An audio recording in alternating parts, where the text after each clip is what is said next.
Hello and welcome to this week's edition of Politics Today, and in this programme we'll be asking, out of the two contenders for the leadership of the Conservative Party and to be our next Prime Minister, who between Rishi Sunak and Liz Truss has the moral credentials to be our next Prime Minister, or the best moral credentials to be our next Prime Minister. So in this week's programme, I'm joined by Melanie Simmons, the editor of Heart newspaper, together with Reverend Mark Whedon of Living Word Ministry. So welcome back to the programme.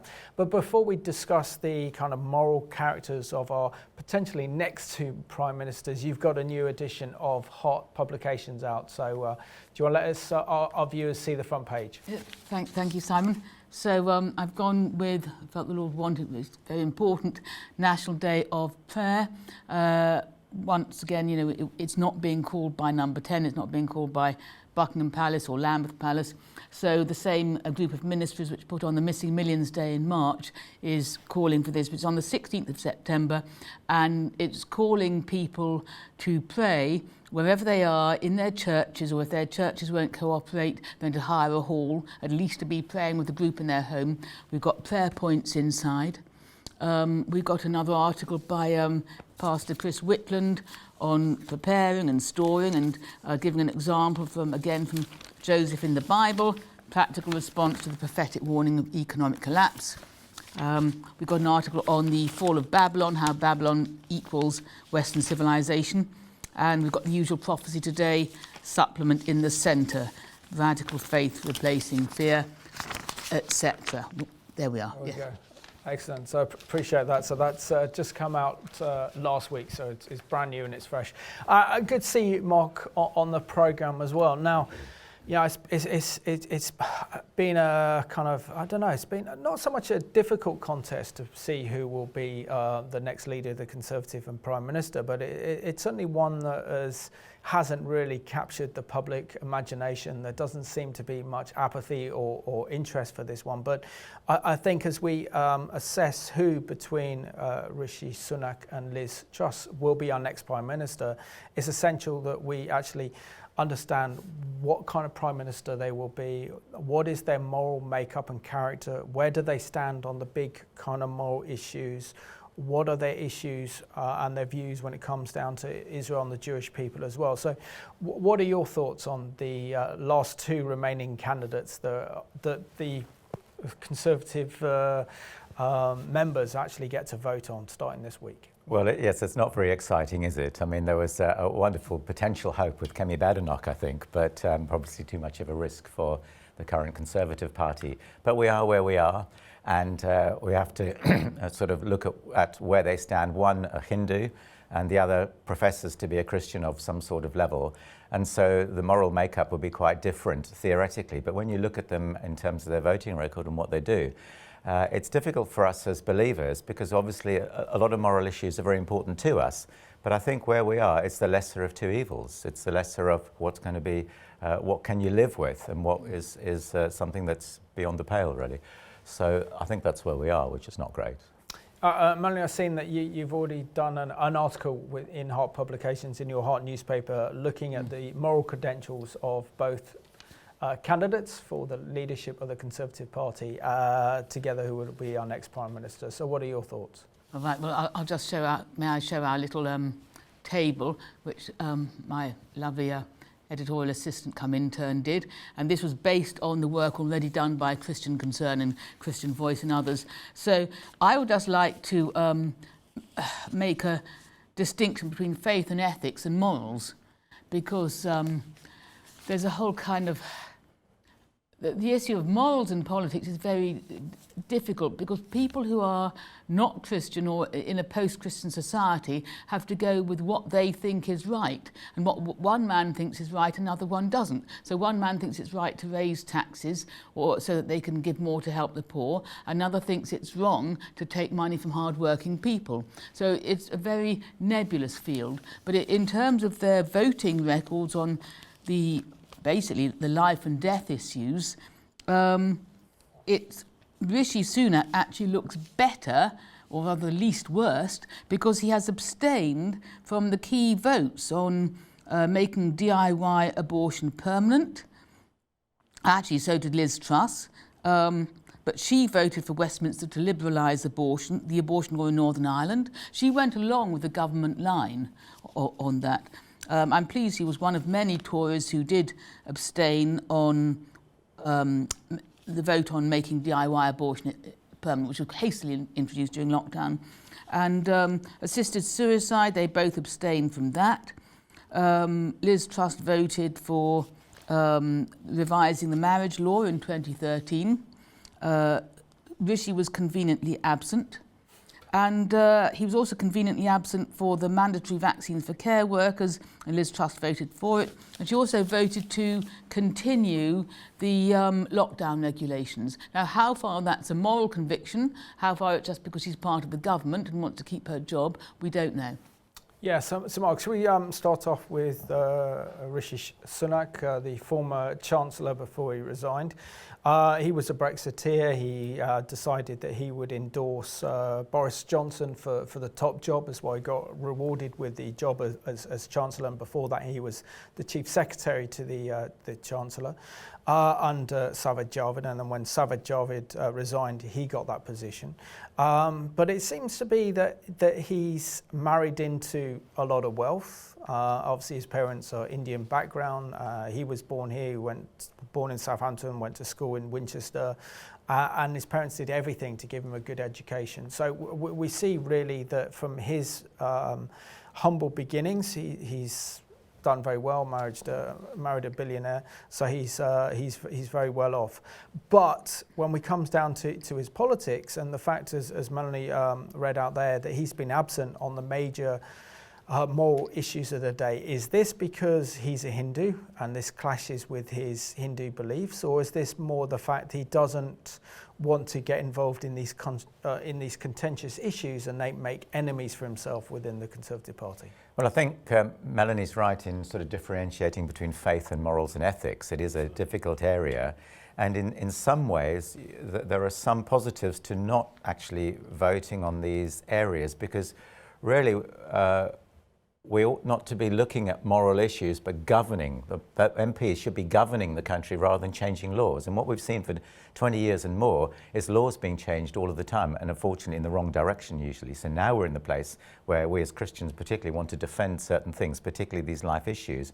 But Rishi, on those things, it's convenient, I think. It's politic to step back from some of them and not get the flack that others are getting. But what really disturbs me about him is that although he's done these things that you mentioned, I mean, for example, his leadership campaign domain name was registered in December. And so he was plotting to bring down Boris Johnson. He was plotting to get the top job.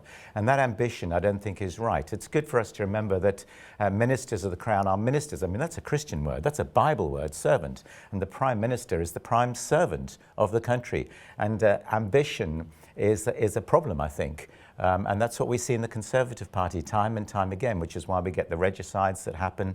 And for Liz Truss's failings in certain areas, loyalty does matter. And I think that's to be commended. So it's a difficult issue because you've got these swings and roundabouts there. Absolutely. And if we mention Liz Truss, who is probably the favourite amongst all the kind of grassroots Conservative supporters, and they received their ballots this week, so they will actually then be able to vote to see who will become not only the next leader of the Conservative Party, but also our next Prime Minister. Now, what's interesting about Liz is that her parents both come from a kind of very left-leaning liberal background. Her father's a university professor, I think, at Leeds, formerly Leeds University. Her mother was a nurse, but also got involved in the campaign for nuclear disarmament. She went to Liz Truss went to university. She went to Oxford University. There she joined the Liberal Democrats. She wanted and campaigned and made speeches on why the monarchy should be overthrown. And then we find ourselves being a Conservative today, and during that very important referendum on our relationship with Europe, she voted to remain. So can we actually trust her political credentials as someone who's gone through a radical shift from the left now to be a darling of the so-called Conservative right? I would like to think, I could completely agree with this because she's had a lot of changes. On the other hand, I would like to think perhaps it's a maturing process, because Churchill said if a man isn't socialist when he's young, he has no heart, and if he's not a conservative when he's old, he has no head. Now, she actually, after leaving Oxford, she worked in the private sector, and that presumably changed the way that she thought, and she realised there was no such thing as a sort of a free lunch. And so I would like to think that there was a political maturing in her in that time, perhaps in her 20s and presumably in her 30s.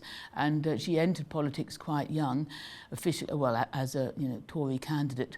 In terms of Israel, though, I'd like to bring in that she has been, as Foreign Secretary, quite positive, and we've actually put in the paper, well, we've got a small section actually, where the candidates stand on Israel.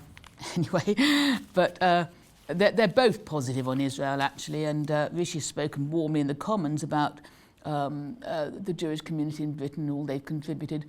Liz has had the chance to put her money where her mouth is, and recently she signed an agreement with Yair Lapid, who's now Prime Minister, when he was the Foreign Secretary, so her counterpart. It's a memorandum of understanding, and it involved close cooperation on intelligence, defence, which is really, as someone who cares about Israel, that's encouraging. Absolutely, and of course she was also Trade Secretary as well, the Minister for Trade and Industry, where she also brokered that. One of the first deals she broke was with Israel as well after Brexit. But what alarms me though, and this is where we need to kind of be vigilant, the Sunday Times did a very good article. Their political editor, Tim Shipman, wrote a superb article on Liz Truss. Now, it seems that she takes regular counsel from Tony Blair. She's also has the backing of George Osborne, the former Chancellor, and even Sherry Blair writes a nice kind of memos, which she wasn't really able to deal. So the big question is, here we got a potential Prime Minister who's a Conservative, relying on the advice of a former Labour Prime Minister. Some of it smells a bit fishy.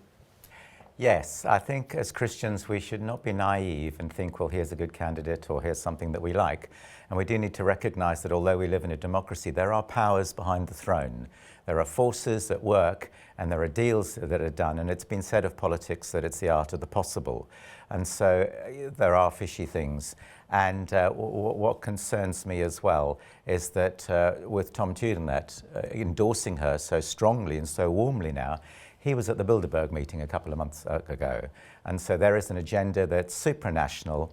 It's not in British interests. And so why is he endorsing her so warmly? And so there are a couple of things, not just Tony Blair. What also concerns me about Liz Truss is she's very hawkish. And so on the war in Ukraine, and we obviously don't think people should be invading other countries, but to be very hawkish, Tony Blair walked into Iraq with George Bush. And there are major, major questions over that many people see.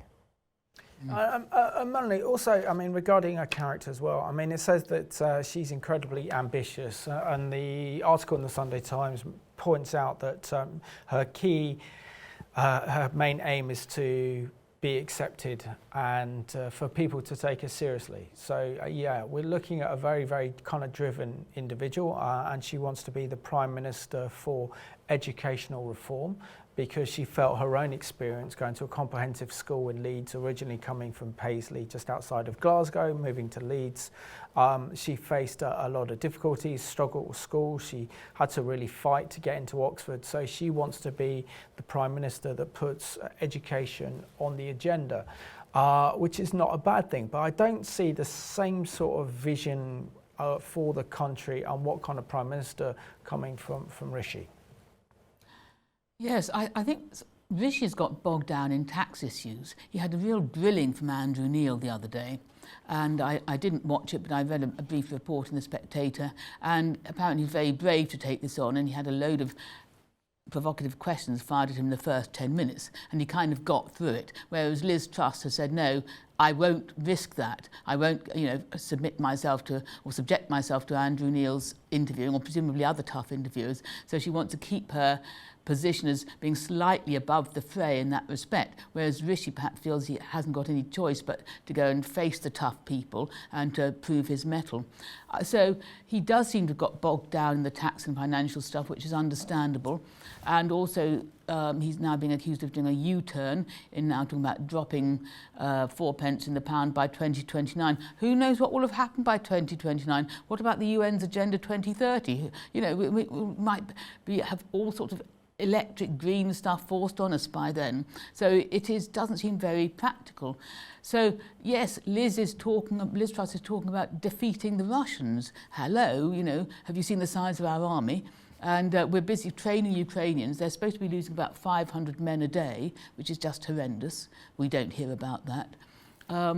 So it doesn't sound realistic.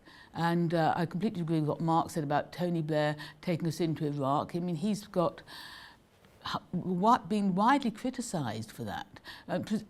Is she taking advice from Tony Blair on how to conduct an unpopular war, a war which becomes unpopular once people sort of see through it?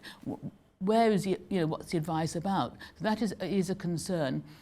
In terms of Rishi's vision for the nation, I don't think we are hearing much, because another key point is that he is a Hindu, he's proud of it, but he describes, and also where he grew up, I believe in Southampton, which is why he went to Winchester, he was quite handy.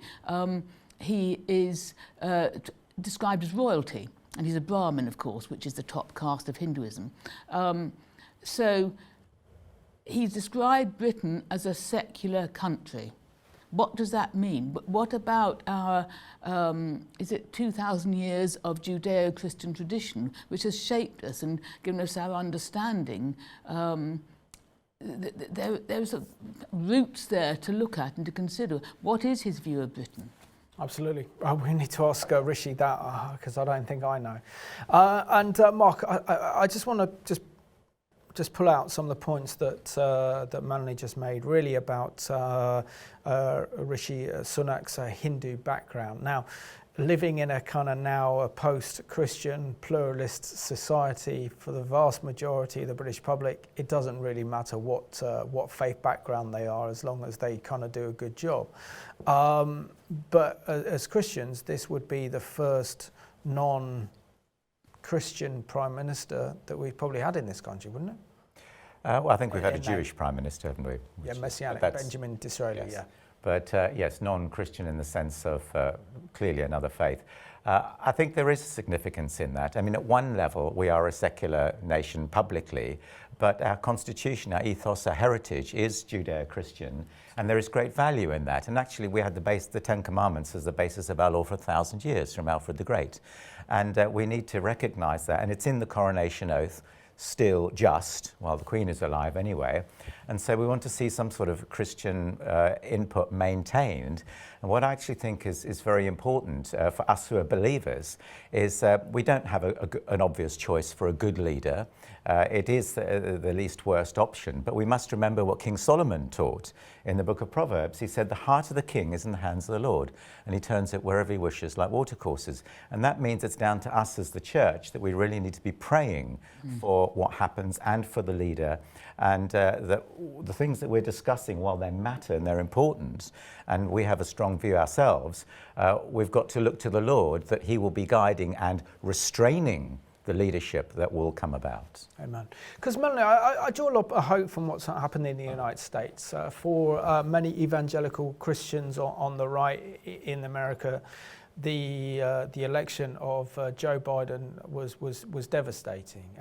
Having access to the president, having born-again believers in Trump's administration, from his vice president, also to his Secretary of State and to others, open access for evangelicals to come into the White House to pray, helped to work on the issue of the persecuted church across the Middle East, defending Israel, and then suddenly have nothing because Biden allegedly won the White House and the Senate and the Congress, and that election is still in a bit of dispute.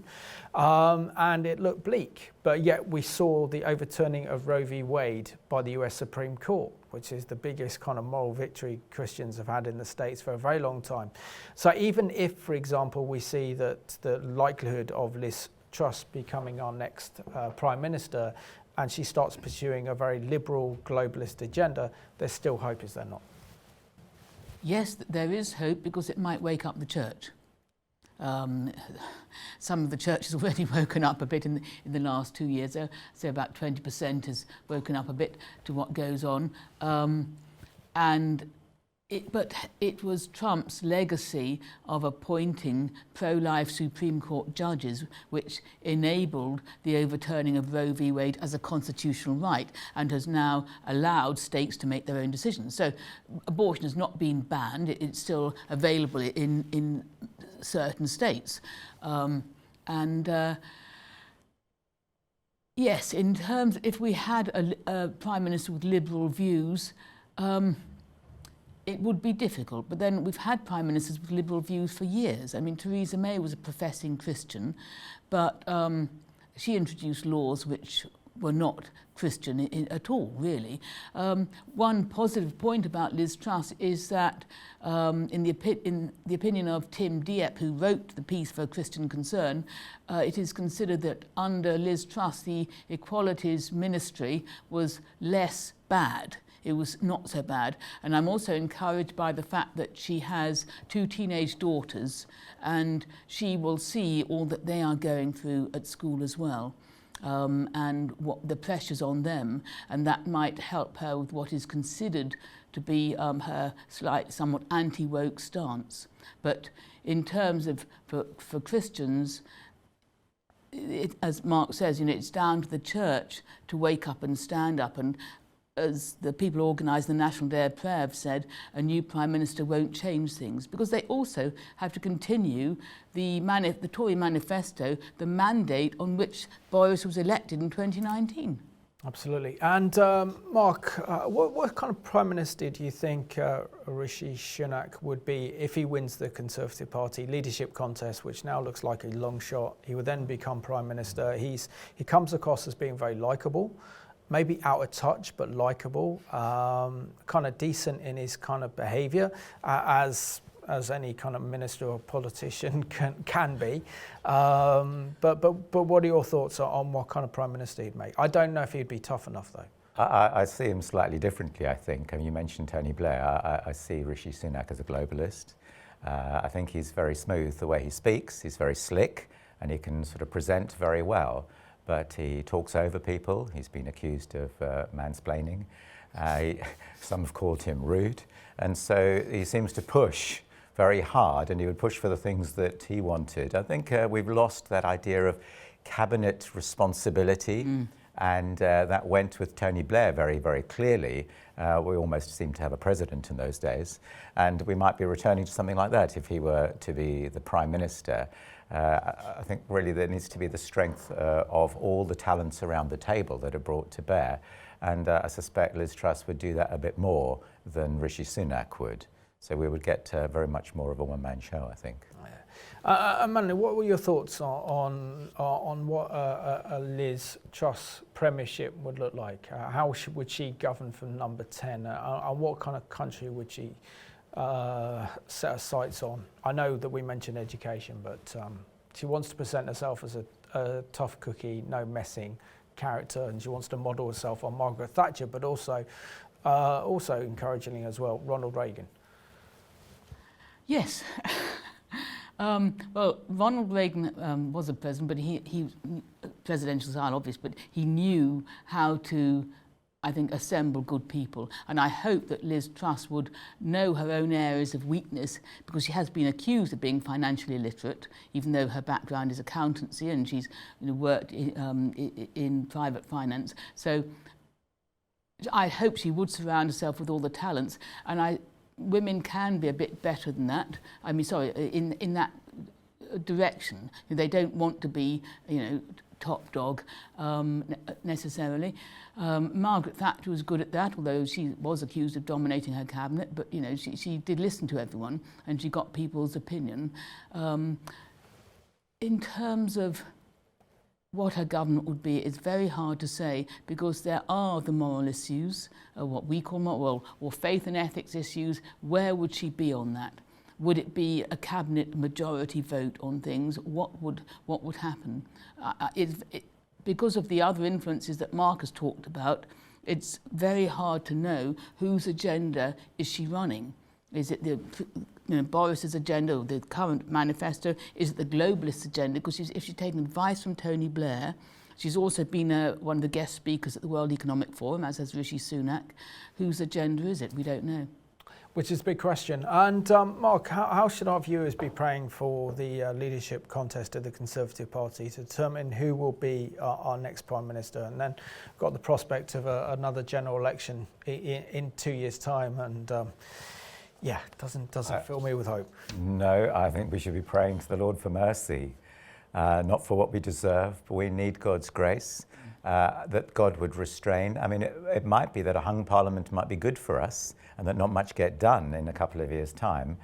We were sliding away from righteousness more and more, and it's very disturbing with these ultra-liberal views that come in, and to have some check and balance, which Liz Truss is trying to do a little bit of, would be helpful. So really praying that the Lord will bring conviction, that he'd raise up people to speak into the situation, that he'd raise up the church to speak up.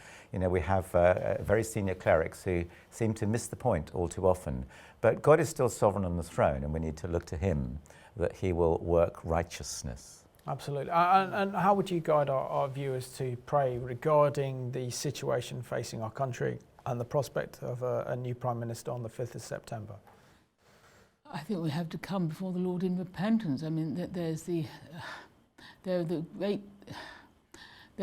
slaughter of the innocent.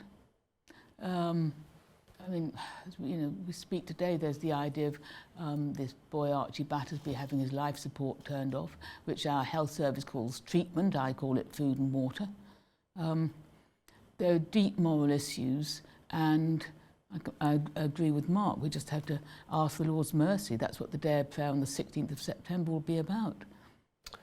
So Mark and Melanie, thank you so much for joining me on this week's Politics Today, and I want to thank you for watching this programme at home. Don't forget you can get a copy of Melanie's newspaper, latest edition, Heart newspaper, but also want to ask you all to kind of pray and seriously think about who would best govern our country, whether it would be Rishi Sunak, the former Chancellor, or Liz Truss, the Foreign Secretary. And we know that whoever wins the keys to 10 Downing Street, it's imperative that they have an understanding of God and recognise his sovereignty in human affairs, because after all, history is his story. So these candidates, they need our prayers, because effectively this means this will affect our nation, and we want to keep our nation a Christian nation. So thank you for watching this week's Politics Today.